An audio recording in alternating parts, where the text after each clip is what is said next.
अस्सलाम वालेकुम दोस्तों, उम्मीद है आप सब खैरियत से होंगे। ये है मेरी AGS की 80 एम्पियर की बैटरी, जिसका मॉडल नंबर है GR100। ये तकरीबन 3 साढ़े 3 साल गुजारने के बाद मेरे पास अब इसकी हालत ख़राब हो चुकी है। इसके तमाम सेल काले हो गए हैं। तो ये मैंने आज उतारी अपने सेटअप में से।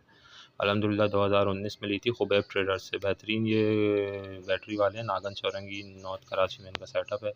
AGS की GR100 थी और इसके एम्पियर होते हैं 80।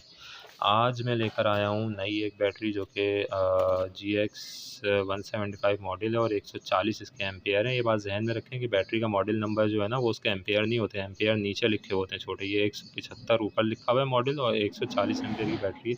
OLX से अभी मैंने ख़रीदी है ये, और अल्हम्दुलिल्लाह देखने में तो बहुत ही फ्रेश कंडीशन है और बहुत ही जो है वो अच्छी चीज़ लग रही है। अल्लाह करे आगे चले भी। बहुत मुनासिब कीमत में, आधी कीमत में तकरीबन ये नई से मुझे अभी पड़ी है और कंडीशन तो ठीक है। देखते हैं कैसा बैकअप निकालती है।